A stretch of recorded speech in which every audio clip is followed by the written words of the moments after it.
नमस्कार मेरे प्यारे दोस्तों, कैसे हो आप सब। सभी के सभी खुश रहो, भगवान से यही मैं मंगल कामना करता हूँ। तो आज अपन अपनी पढ़ाई पर आते हैं। तो आज अपन क्या टॉपिक चालू करने वाले हैं, कॉमन कैटेनरी। कौन सा?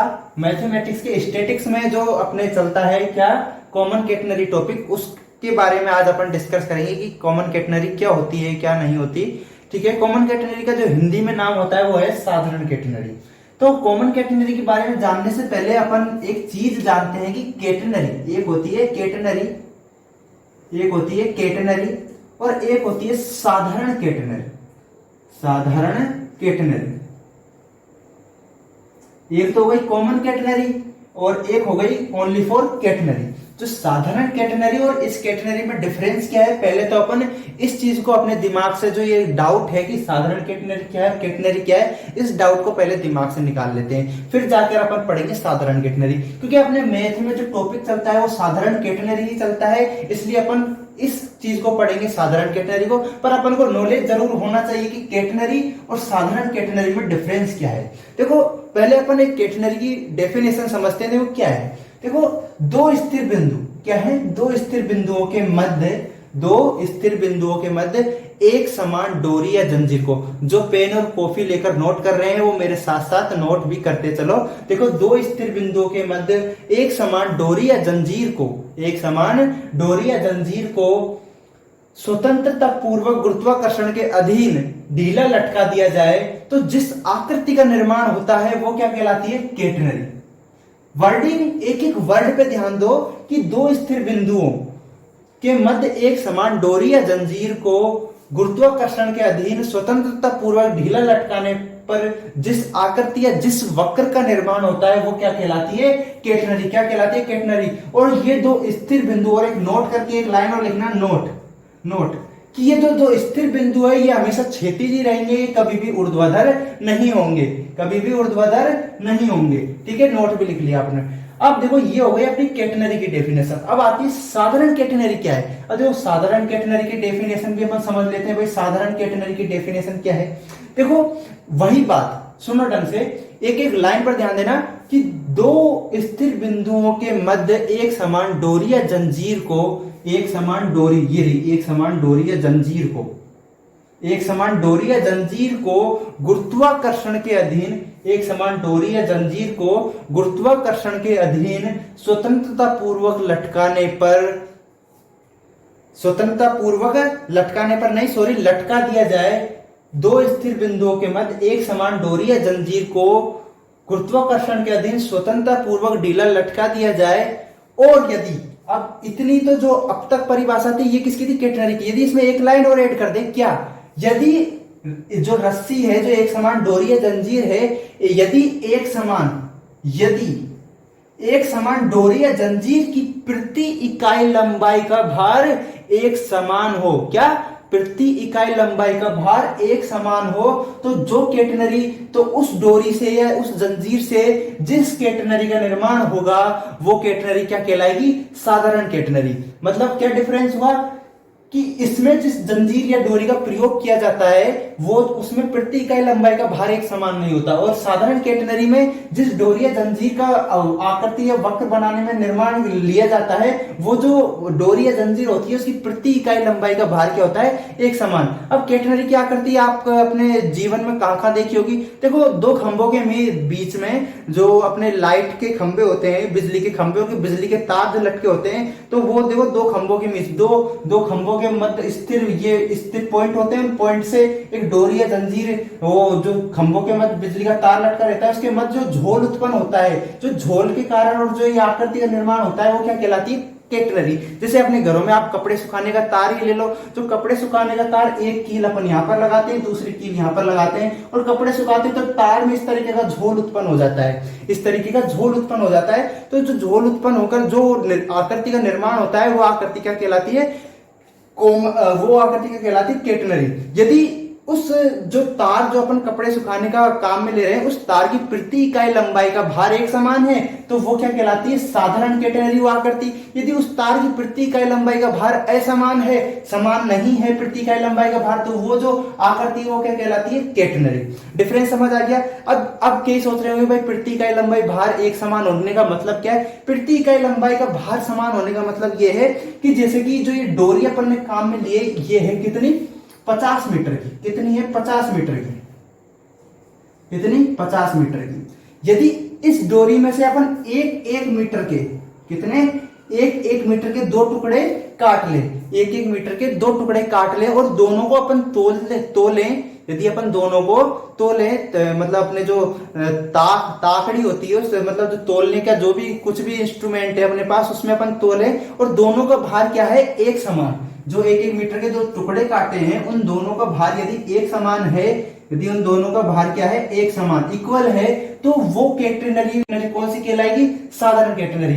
कहने का मतलब यह है कि यदि एक मीटर का जो अपन ने हिस्से काटे हैं यदि उनका भार असमान है तो वो कैटेनरी कौन सी कहलाएगी, वो कैटेनरी कौन सी कहलाएगी, ओनली फॉर कैटेनरी। और जो ये कैटेनरी है अपने वो किस में काम आती है, फिजिक्स में काम आती है ज्यादातर। ये कैटेनरी कहां पर काम आती है, फिजिक्स में। क्या, दोबारा से समझ लो, एक समान डोरी या एक समान डोरी का मतलब यह है, प्रति इकाई लंबाई डोरी का एक समान होने का मतलब यह है कि यदि एक 50 मीटर की पूरी क्या है, जंजीर, 50 मीटर की क्या है, पूरी जंजीर। यदि 50 मीटर की जंजीर में अपन ने एक मीटर के क्या काट लिए, दो टुकड़े काट लिए। क्या काट लिए, एक मीटर के दो टुकड़े काट लिए। यदि दोनों टुकड़ों का भार क्या है, एक समान है, यदि दोनों टुकड़ों का क्या है, भार एक समान है, तो जो कैटेनरी का निर्माण होगा वो कौन सी कहलाएगी, साधारण कैटेनरी। यदि दोनों टुकड़ों का भार असमान है तो कैटेनरी क्या कहलाएगी, ओनली फॉर कैटेनरी। और जो ये वाली कैटेनरी है वो अपने फिजिक्स में काम आती है और अपने मैथ में चलती है, साधारण कैटेनरी अर्थात कॉमन कैटेनरी। और अपन मैथ में यही पढ़ेंगे, कॉमन कैटेनरी। अब अपन आगे चलते हैं। देखो कैटेनरी का नैश समीकरण अर्थात कैटेनरी का इंट्रिंसिक इक्वेशन अपन पढ़ लेते हैं। परिभाषा से रिलेटेड अपनी बातें हो गई। अब अपन कैटेनरी का इंट्रिंसिक इक्वेशन पढ़ते हैं। देखो क्या होता है कैटेनरी का इंट्रिंसिक इक्वेशन। अब हेडिंग लगाना, इंट्रिंसिक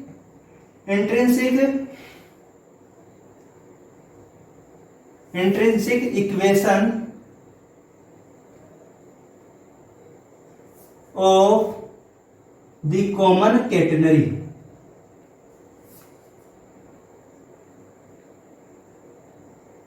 हिंदी में होता है ये साधारण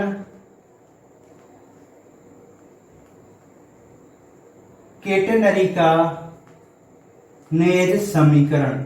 देखो अपने मैथ में चलती है साधारण कैटेनरी, पर अगर मैं पूरी के पूरी जब भी अपन चैप्टर पढ़ेंगे पूरे चैप्टर में जहां जहां मैं कैटेनरी वर्ड बोलता हूं तो आप उसको कॉमन कैटेनरी ही समझना, क्योंकि कई बार बोलते बोलते कैटेनरी वर्ड ही ज्यादा निकलता है, कॉमन कैटेनरी वर्ड नहीं निकल पाता है मुंह से। तो जहां जहां भी मैं कैटेनरी वर्ड का यूज करूं वहां वहां आप कॉमन कैटेनरी से ही समझना, आप उसको कैटेनरी मत लेना, उसको साधारण कैटेनरी ही समझना, ठीक है। तो कैटेनरी का नैश समीकरण क्या होता है, देखो क्या होता है। पहले अपन एक कैटेनरी बनाओ। देखो आप सभी, ये क्या है, दो पॉइंट ले लिए, दो पॉइंट के मध्य ये जैसे कि दोबारा से बना देता हूं। देखो ये क्या है, दो पॉइंट है अपने, ये दो पॉइंट है। इसको जैसे नाम दे दिया ए, इसको नाम दे दिया बी। क्या नाम दे दिया, ए और बी। ये कैटेनरी हो गई अपनी, क्या हो गई, कैटेनरी हो गई। अब देखो ये कैटेनरी का निम्नतम बिंदु हो गया। क्या हो गया, निम्नतम बिंदु हो गया कैटेनरी का, वर्टेक्स जिसे बोलते हैं कैटेनरी का। जो परिभाषा है कैटेनरी से रिलेटेड, छोटी मोटी वर्टेक्स क्या होती है, कैटेनरी की डायरेक्ट्रिक्स क्या होती है, कैटेनरी की एक्सिस क्या है, वो अपन आगे की क्लास में पढ़ेंगे। अभी अपन पढ़ रहे हैं कैटेनरी का नैज इक्वेशन। वो देखो ये होती है कैटेनरी की वर्टेक्स, ये होती है कैटेनरी की एक्सिस वाई, ये कैटेनरी की एक्सिस, और ये होती है कैटेनरी की डायरेक्ट्रिक्स अर्थात कैटेनरी की नियता। क्या होती है, कैटेनरी की नियता। यदि अपन इस कैटेनरी की जो कैटेनरी है इस पर कोई पॉइंट ले ले, क्या, P। यदि इस कैटेनरी पे अपन ने कोई पॉइंट ले लिया P, इस जगह पर कोई पॉइंट ले लिया P, इस जगह पर ये कोई पॉइंट ले लिया P और ये स्पर्श कर रही है, ये जो रेखा है जो स्पर्श रेखा बना दी इस पॉइंट P पर, क्या बना रही है, इस पॉइंट पी पर स्पर्श रेखा जो डायरेक्ट्रिक्स के साथ कौन सा कोण बना रही है, साई कोण बना रही है। कौन सा कोण बना रही है, साई कोण बना रही है। और जो इस पर जो तनाव बल लग रहा है वो टी, कहां पर लग रहा है तनाव बल, टी ऊपर की ओर। कहां पर लग रहा है तनाव बल, टी ऊपर की ओर। और जो ये निम्नतम पॉइंट सी है, इस पॉइंट पी की बात कर रहा हूं मैं, इस पॉइंट पी पर जो तनाव है वो कहां लग रहा है, टी ऊपर की ओर। ये जो पॉइंट पी पर स्पर्श रेखा जो स्पर्श रेखा है, इस स्पर्श रेखा के अनुदिश बल कार्य कर रहा है, तनाव टी ऊपर की ओर। और जो ये पी से जो स्पर्श रेखा जा रही है नियता के साथ क्या कोण बना रही है, साई। ठीक है। और point C sir, point C पर तनाव टी नोट कार्यरत है। पॉइंट सी पर तनाव क्या कार्यरत है, टी नोट। क्या कार्यरत है, टी नोट। अब मैं आपको बताया था कि साधारण कैटेनरी की परिभाषा क्या होती है, प्रति इकाई लंबाई का भार एक समान होता है। जिस जंजीर या डोरी को अपन कैटेनरी के निर्माण में काम लेते हैं, जैसे यहाँ पर ए सी बी जो जंजीर या डोरी अपन ने लटकाई है, उसकी प्रति इकाई लंबाई का भार एक समान है। अब माना यदि इसकी प्रति इकाई लंबाई का भार क्या है, डब्ल्यू। प्रति इकाई लंबाई का भार क्या है, डब्ल्यू। यदि इसकी इकाई लंबाई का भार क्या है, डब्ल्यू, तो देखो सी से लेकर पी तक जो चाप है, ये चाप ही तो है, इस डोरी का जो भाग है सी से लेकर ए पी तक, इसको अपन जैसे कि एस मान लेते हैं। क्या मान लेते हैं, एस मान लेते हैं। क्या मान लो, एस मान लो। सी से पी तक जो डोरी की लेंथ है अपन ने क्या मान ली, एस मान ली, एस मान ली। अब प्रति इकाई लंबाई का भार है वो डब्ल्यू है, तो एस लंबाई का भार क्या होगा, आप सभी को पता चल जाएगा क्या होगा, डब्ल्यू एस। क्या होगा, डब्ल्यू एस। तो ठीक है, तो डब्ल्यू एस भार है वो बल कहां पर कार्यरत होगा, नीचे की ओर। कहां पर कार्यरत होगा, नीचे की ओर। ठीक है। और यहां पर ये तीनों बल मिल रहे हैं, यहां पर आप पॉइंट को नाम दे दो ए। अब देखो ये चीजें अपन ने क्यों की क्यों नहीं की, अब अपन समझेंगे। देखो ये सब काम अपन ने किस लिए, कैटेनरी का नेस समीकरण निकालने के लिए। अब मैं आपको कुछ लिखा रहा हूं, वो सभी के सभी छात्र लिखना। देखो माना ए तथा बी, माना ए तथा बी दो स्थिर बिंदु हैं, दो स्थिर बिंदु हैं, और ए सी बी डोरी या जंजीर है। ए सी बी डोरी या जंजीर है, जिसका निम्नतम बिंदु क्या है, सी है, जिसका निम्नतम बिंदु सी है। तथा डोरी पर हमने कोई पॉइंट पी लिया, डोरी पर कोई बिंदु पी लिया, डोरी पर कोई बिंदु पी लिया, तथा चाप सीपी, तथा चाप सीपी बराबर क्या है, एस। तथा चाप सीपी बराबर क्या है, एस। डोरी या जंजीर क्या है, एक समान है। डोरी या जंजीर एक समान है। इसकी प्रति इकाई लंबाई का भार क्योंकि क्या है, एक समान है। डोरी या जंजीर एक समान है। आगे लिखिएगा, तथा माना इसकी प्रति इकाई लंबाई का भार क्या है, डब्ल्यू है। तथा माना इसकी प्रति इकाई लंबाई का भार क्या है, डब्ल्यू है। अतः अब लिखना चालू कर देना। अतः डोरी के चाप सीपी का भार, अतः डोरी के चाप सीपी का भार बराबर क्या हो जाएगा, डब्ल्यू एस। क्या हो जाएगा, डब्ल्यू एस। क्योंकि प्रति इकाई लंबाई का भार डब्ल्यू है, तो एस लंबाई की डोरी का भार क्या होगा, डब्ल्यू एस। आप जानते हो डब्ल्यू एस। ठीक है। अब आप समझ गए होंगे, जो अपना जो सीपी जो चाप है, जिस डोरी की लंबाई है सीपी, डोरी की लंबाई कितनी है, एस। जो ये इतना भाग है इस कैटेनरी में, इस डोरी है एसीबी और उसका भाग है सीपी बराबर एस। सीपी बराबर एस। अब इसकी साम्यावस्था पर अपन विचार करेंगे। साम्यावस्था कब आती है, जब उस हिस्से पर किसी भी हिस्से की बात करें और जब अपन साम्यावस्था की बात करें तो उस हिस्से पर सभी बल किसी भी दिशा में लग रहे हो, सभी बल क्या होते हैं, एक समान उस जगह पर। तो अपन इसकी साम्यावस्था पर विचार करते हैं, तो ये तीन बलों के अंतर्गत जो सीपी जो चाप की लंबाई है वो तीन बलों के अंतर्गत साम्यावस्था में आएगा। किन तीन बलों के अंतर्गत साम्यावस्था में आएगा, लिखना। सीपी जो चाप है वो तीन बलों के अंतर्गत साम्यावस्था में है। फर्स्ट बल, पहला बल कौन सा है, पॉइंट पी पर स्पर्श रेखा के अनुदिश तनाव टी। पॉइंट पी पर स्पर्श रेखा के अनुदिश तनाव टी। सेकेंड बल कौन सा है, सेकेंड बल देखो, सेकेंड बल है इसके निम्नतम बिंदु पर तनाव टी नोट। इसके निम्नतम बिंदु पर तनाव टी नोट। इसके निम्नतम बिंदु पर तनाव टी नोट। और जो थर्ड अंतिम बल है वो चाप सीपी का भार, चाप सीपी का भार डब्ल्यू एस, चाप सीपी का भार डब्ल्यू एस ऊर्ध्वाधर नीचे की और गुरुत्वाकर्षण के अधीन नीचे की ओर, ऐसे भी लिख सकते हो। अब अपन क्या करेंगे, अब साम अवस्था की बात है तो साम अवस्था में विचार कर रहे हैं, तीन बलों के अंतर्गत साम अवस्था में आएगा, ये चीज अपन ने सीख ली। तो साम अवस्था में कब आएगा, जब सभी दिशाओं में लगने वाले बल समान हो जाएंगे, इसलिए अपन ने मान लिया साम अवस्था के लिए, एक लाइन लिखना, साम अवस्था के लिए ये तीनों के तीनों बल एक बिंदु एल पर मिलते हैं। साम अवस्था के लिए ये तीनों बल एक बिंदु एल पर मिलते हैं तथा तनाव T के, तथा यहां पर लिखना तथा तनाव T के क्षैतिज व ऊर्ध्वाधर घटक वियोजित करने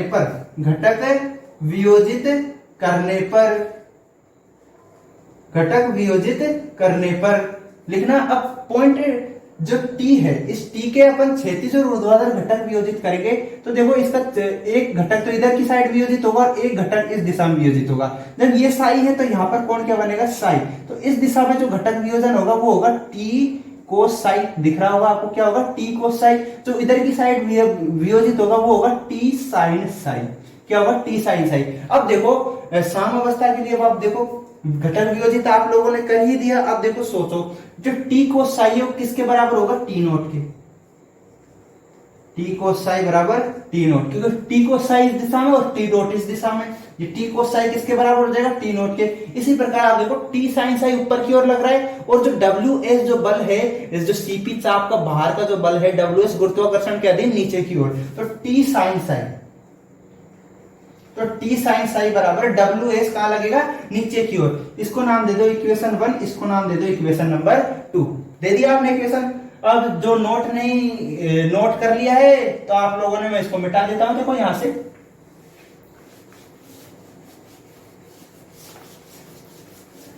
देखो। अब आगे समीकरण 2 में 1 का भाग देने पर, समीकरण यहां पर लिखना, समीकरण 2 में 1 का भाग देने पर। अब समीकरण 2 में जब अपन 1 का भाग देंगे तो अपने पास देखो क्या आ जाएगा, देखो ये T से ये T कैंसिल और साइन साई कोस साई बराबर क्या हो जाएगा, टेन साई। क्या हो जाएगा, टेन साई बराबर क्या आ जाएगा, देखो WS क्या आ जाएगा, WS अपॉन T नोट, क्या आ जाएगा, WS अपॉन T नोट। अब WS अपॉन T नोट हो गया। अब माना यदि T नोट बराबर WC, मतलब C लंबाई की डोरी का भार बराबर क्या है, T नोट। ये राशि अपन ने मानी है, ऐसा अपन को आगे से दी हुई है।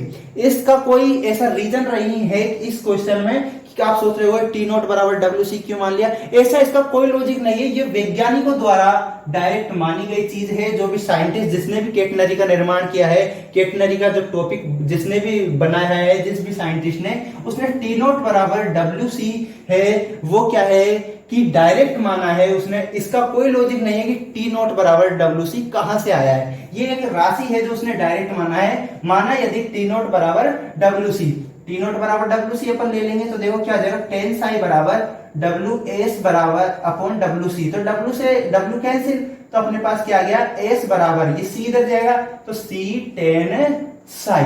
ये अपने पास क्या हो गई, केटनरी की नेस समीकरण, केटनरी की इंट्रिंसिक इक्वेशन है वो क्या आ गई, S बराबर C टेन साई। सभी के सभी नोट कर लो, जल्दी से कर लिया होगा सभी के सभी ने, मिटा देता हूं। अब अपन आगे के टॉपिक पर चलते हैं। अपना आगे का जो टॉपिक है वो है केटनरी का नेस समीकरण, तो सॉरी केटनरी का कार्टेशियन इक्वेशन। केटनरी का नेस समीकरण अपन ने पढ़ लिया। अब अपन पढ़ते हैं केटनरी का कार्टेशियन इक्वेशन। क्या होता है, देखो केटनरी का कार्टेशियन इक्वेशन समझो पहले ढंग से, समझना सभी के सभी छात्र, क्या होता है केटनरी का कार्टेशियन इक्वेशन। नो, अब हेडिंग लगा लो सभी के सभी, केटनरी का कार्तीय समीकरण,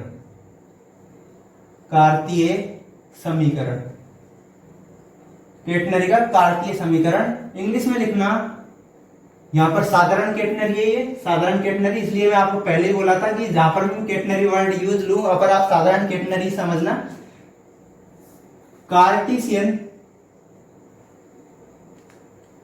Cartesian equation equation of A of the common catenary.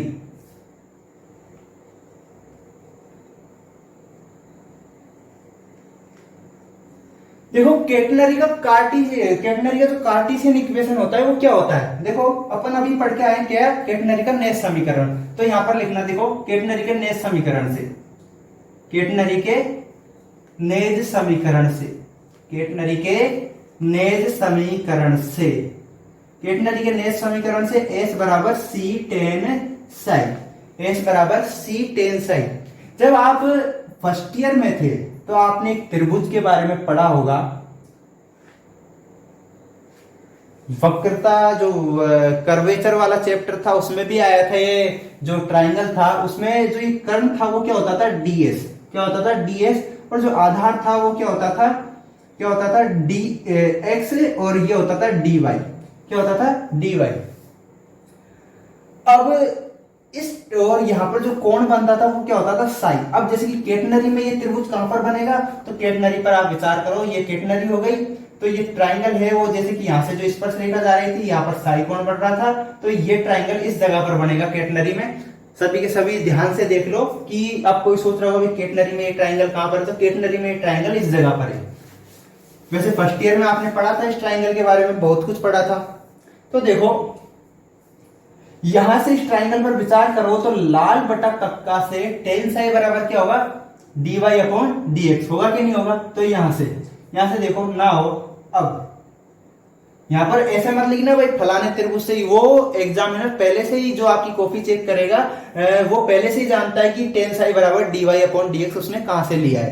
तो यहां पर आप डायरेक्ट लिखना, नाउ s बराबर c dy अपॉन dx, क्या लिख दिया, s बराबर c dy अपॉन dx।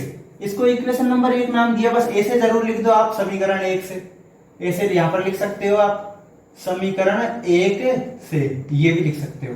समीकरण 1 से s बराबर c dy अपॉन dx हो गया। अब इसका अपन क्या करते हैं, x के सापेक्ष इसका दोबारा से अवकलन कर देते हैं।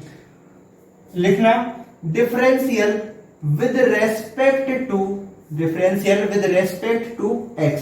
अब x के सापेक्ष अपन इसका डिफरेंशियल करेंगे तो अपने पास क्या आ जाएगा, देखो c d square y dx square, क्या आ जाएगा, d square y upon dx square बराबर ds अपॉन dx, क्या आ गया, ds अपॉन dx। अब आप जरा इस ट्राइंगल पर आ जाओ थोड़ी देर के लिए, ये चीजें आप भूल जाओ। देखो इस ट्राइंगल के बारे में सोचो, कर्ण स्क्वायर बराबर क्या है, यहां पर ds का स्क्वायर बराबर dx का स्क्वायर प्लस dy का स्क्वायर, है क्या नहीं, है ना। तो देखो सभी में dx स्क्वायर का भाग दे दो, dx स्क्वायर का भाग दे दिया, तो यहां पर आ गया 1 प्लस dy अपॉन dx का स्क्वायर, क्या आ गया, ds का स्क्वायर। तो अब देखो ds अपॉन dx, और इसका स्क्वायर अपन ने हटा दिया तो इधर क्या लग जाएगा, रूट, क्या आ जाएगा, रूट।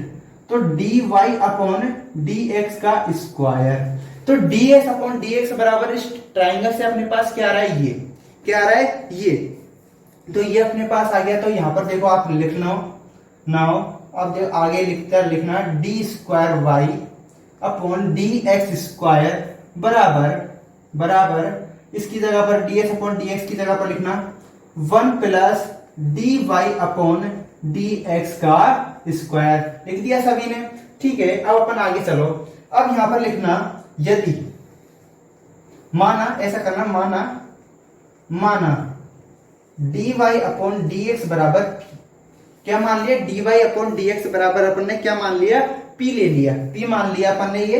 तो अपने पास ये क्या हो जाएगा, d square y d x square क्या हो जाएगा, c d p upon d x, क्या हो जाएगा, c d p upon d x हो गया ये तो। और आगे चलो, ये क्या हो जाएगा 1 प्लस पी स्क्वायर, ये क्या हो जाएगा 1 प्लस पी स्क्वायर, हो गया क्या, नहीं होगा, हो गया ना। अब देखो चर पृथक्करण विधि से अपन इसका क्या कर देंगे, इंटीग्रेशन, क्या कर देंगे, इंटीग्रेशन। ये मिटा देता हूं मैं, इन चीजों का कोई काम नहीं है। देखो वो चीजें बस ओनली फॉर समझाने के लिए थी आपको। यदि एग्जाम में आपसे कार्टेशियन इक्वेशन पूछा जा रहा है कैटेनरी का, तो ये चीजें आपको दिखानी नहीं है। आपको तो ये वाला करना है काम, ठीक है। अब देखो चर पृथक्करण करते हैं अपन और इसका फिर इंटीग्रेशन करेंगे। देखो पी वाले पद एक साइड ले लो, ये क्या आ जाएगा DP upon 1 plus P square, क्या आ गया 1 प्लस पी स्क्वायर, और इधर क्या चला गया dx चला गया, इधर क्या चला गया dx। अब इनका समाकलन करने पर यहां पर लिख देना क्लियर, समाकलन करने पर, समाकलन करने पर, समाकलन करेंगे तो ये किसका समाकलन है, sine hyperbolic, sine hyperbolic inverse का समाकलन है ये, और क्या p का साइन हाइपरबोलिक इनवर्स p इसका समाकलन हो गया, और इसका हो जाएगा x प्लस a, ये क्या है कांस्टेंट आ गया a।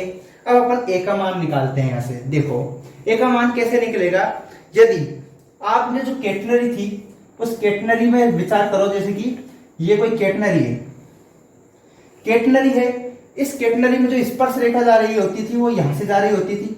यदि इस पॉइंट को P माना था अपन ने, इसे P के कोऑर्डिनेट एक्स वाई ले लें अपन, क्या ले लें P के कोऑर्डिनेट एक्स वाई ले लें अपन, P के कोऑर्डिनेट एक्स वाई ले लें। यदि जो ये P है इस जगह पर है, इस जगह पर है, और जो स्पर्श रेखा है वो इस तरीके से जा रही है, स्पर्श रेखा इस तरीके से जा रही है, तो पॉइंट P पर x बराबर क्या होगा 0, और जो x अक्ष जो नियता है उसके साथ जो ये स्पर्श रेखा कोण बनाएगी वो क्या बनाएगी साई, क्या कोण बनाएगी 0, सॉरी 0 साई नहीं 0, जो साई कोण था वो क्या बनेगा 0। यदि x है वो पॉइंट, जो पॉइंट P है वो इस जगह पर हो, यदि शीर्ष पर हो तो x बराबर 0 और साई बराबर क्या होगा 0।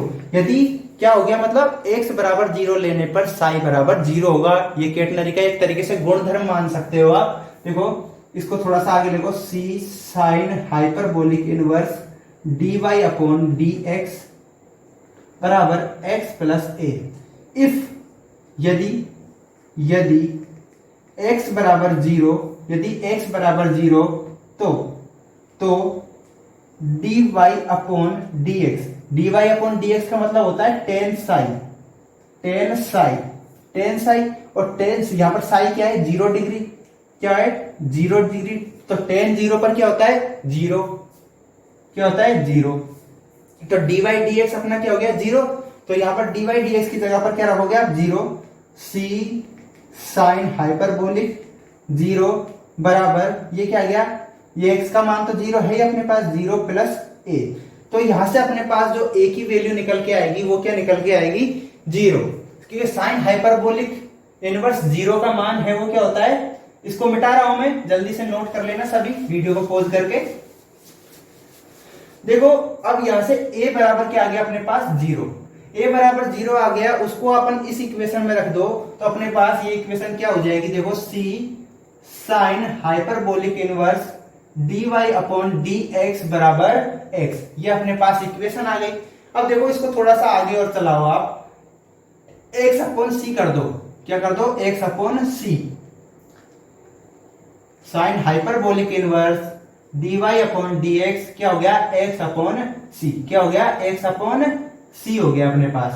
अब देखो जो साइन हाइपरबोलिक इनवर्स है, दोनों तरफ साइन हाइपरबोलिक से वो कर दो इसको, दोनों तरफ साइन हाइपरबोलिक लेने पर तो इसका साइन हाइपरबोलिक इनवर्स तो हट जाएगा, तो इधर क्या रह जाएगा dy अपॉन dx रह जाएगा, और इधर क्या चला जाएगा, देखो sine hyperbolic x upon c हो जाएगा, इधर क्या हो जाएगा sine hyperbolic x upon c हो जाएगा इधर। अब दोबारा से चर पृथक्करण का विधि अपनाओ और इंटीग्रेशन करो, ये भी मिटा देता हूं मैं। अब देखो आगे चलो, क्या होगा x को उधर ले जाओ, dy बराबर साइन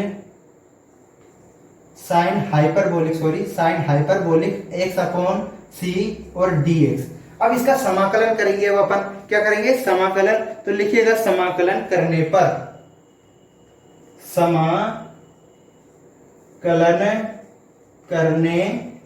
अब इसका अपन समाकलन करेंगे, क्या करेंगे इसका समाकलन, तो dy का क्या हो जाएगा y, इसका क्या हो जाएगा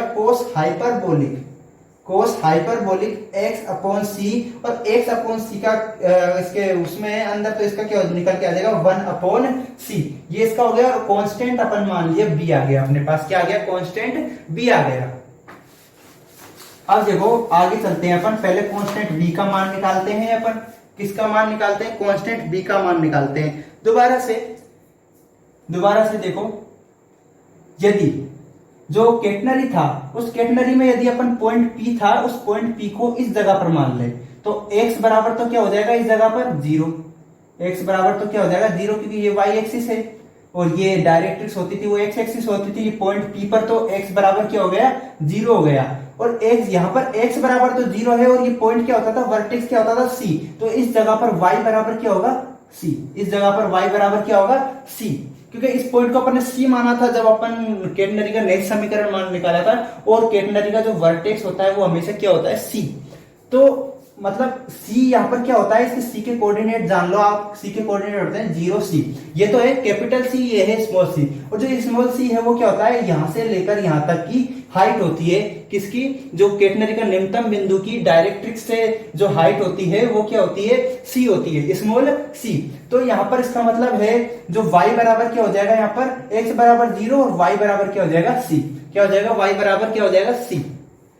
तो x बराबर 0 और y बराबर c है, तो ये मान अपन यहां पर रख देंगे।